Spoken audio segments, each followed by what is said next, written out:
Hi guys, welcome back to my channel. Today I'm going to show you how to transform these two dresses into this. This red blouse top was largely inspired by some of the Chinese dramas that I was watching. For some reason, a lot of the outfits in the dramas had this kind of half and half style going on, which honestly I quite like. So I decided to make a blouse inspired by that style.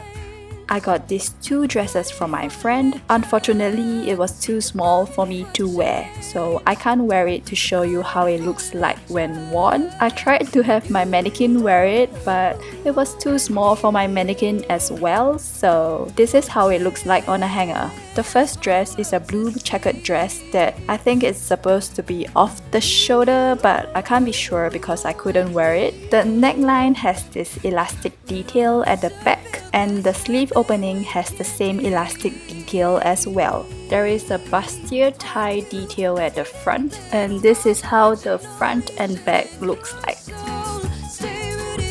The second dress is a floral dress that has a very lightweight fabric. It is also an off-the-shoulder dress, and just like the blue dress, it has elastic details at the top of the sleeves. At the bottom of the sleeve, there is a cuff. This dress also has a bustier detail and a lining layer, which I will be using for my wrap top.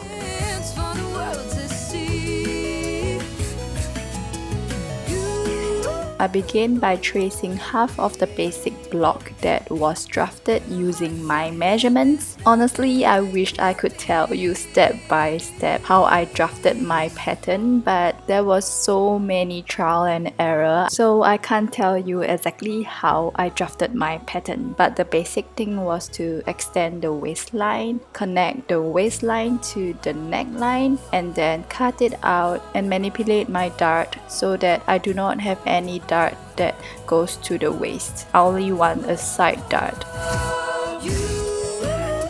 These are the results of my trial and error. You have no idea how many times I drafted the front. For the sleeves, I measured the entire length of the armhole, divided it by 2, and then draw a rectangle with that length by 15 centimeters. Then I slashed and spread the rectangle, and on one side I marked a 12 cm mark and then smoothened the curve from the 12 cm to 15 cm. Here are the final pattern pieces. I also drafted out the facing for each piece, but since one of the dresses has a lining piece, I decided to use that as a lining for my wrap top as well. So all these facing pieces were not needed. After seam ripping both the dresses, these are all the pieces that I have. This is the lining from the floral dress, and this is the checkered dress, and these are the pieces from the floral dress. Honestly, I was a little bit worried because the floral dress had a lot of small pieces pieced together, and looking at my drafted pattern, there was a lot of big pieces, so I was worried there wouldn't be enough fabric even after piecing the small pieces together.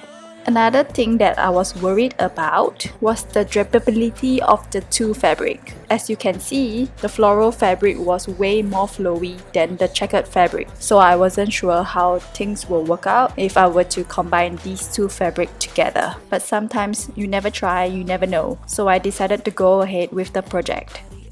So the first thing was to cut out all the pattern pieces. I decided to do this blouse half and half, so half of it was from the checkered piece and the other half was from the floral fabric. There wasn't enough lining fabric, so I had to dig into my stash to fish out a fabric that was similar to the lining that was used. Here are all the pattern pieces cut out, and as expected, I had to Frankenstein the floral fabric to make the fabric pieces big enough for my pattern. It's time to begin sewing. So the first step was to sew the back pieces together at the center back. Then I transferred my darts from my pattern to the fabric pieces.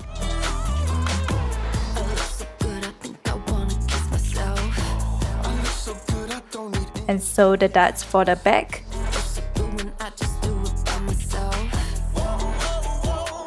And repeat for the front, transferring the dot from the pattern pieces to the fabric pieces and sew.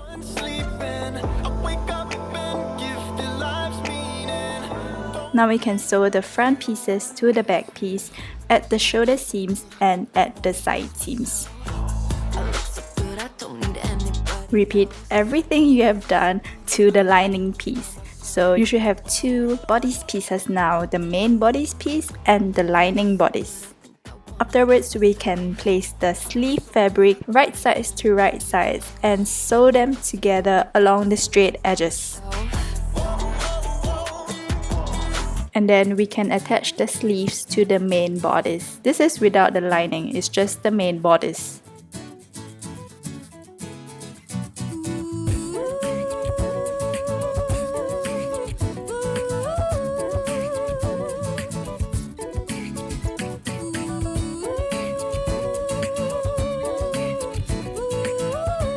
Now that the sleeves are attached to the main bodice, we can attach the lining. Here the lining piece is inside out, while the main bodice is right sides out.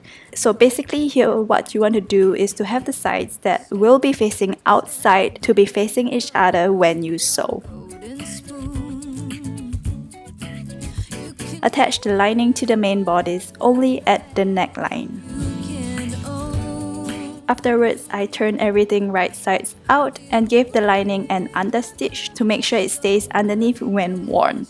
Now, the lining and the main bodice is not attached at the armhole, so we can go ahead and sew them together at the armhole. Put aside this entire main bodice for a while. Now we are going to go through all the scrap fabrics, sort them out, and mark the grain lines on all the fabrics. Cut each piece 12 centimeters wide and as long as the fabric allows.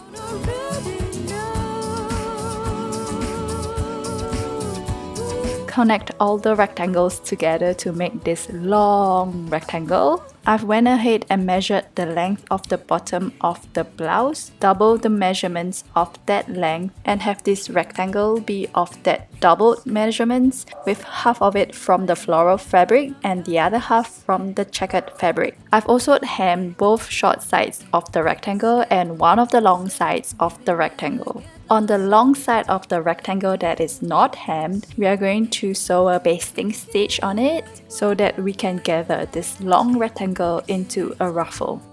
Gather the fabric together by separating the top thread and the bottom thread and pull just the top thread.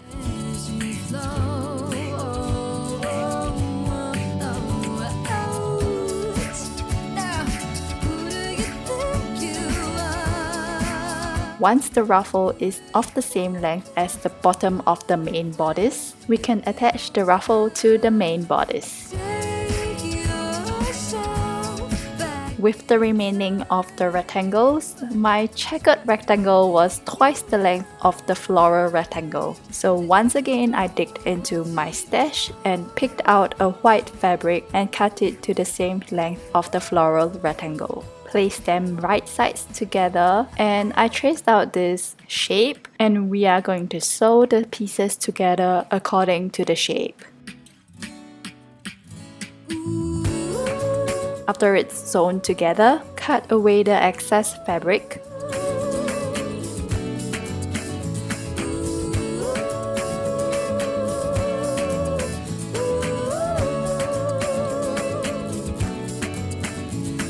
Flip the straps outside out.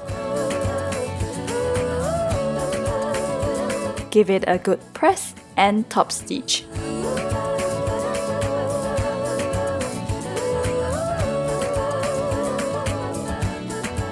Now we can attach the straps to the main bodice. Flip the bodice and the lining wrong sides out. Sandwich the straps in between the lining and the main fabric, making sure the right sides of the straps is facing the main bodice, not the lining.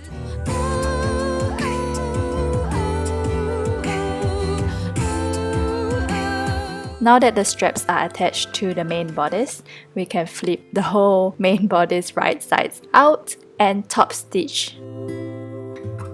When I was cutting out the pieces for the lining, I made sure to leave the original overlock stitches on the lining at the bottom so that I do not have to hem the lining. But on the piece that I had to use my own fabric from my stash, I had to hem the bottom. At the side seams, we are going to sew a buttonhole that is big enough for the straps to fit through. To make things easier when sewing, pin the lining fabric to the main fabric at the side seams. Mark out the buttonhole and sew. Now here's the world's ugliest buttonhole ever.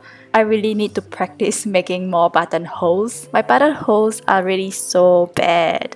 But anyway, it's time to cut out the buttonhole.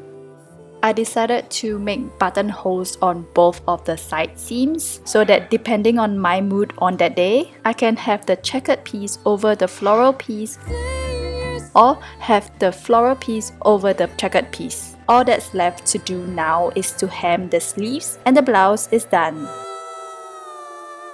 But I don't have any place to wear this blouse to because, well, practicing responsible social distancing right now. Rest assured, I'll be getting out of my house in this blouse once this is over. With the remaining scrap fabric, I managed to make a mask for myself. I followed this pattern that I found online. I will put the link in the description box below. Please stay safe, stay home. If you're sick, go see your doctor and we will get through this.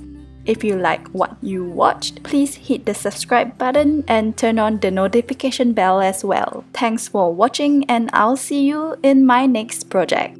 Bye!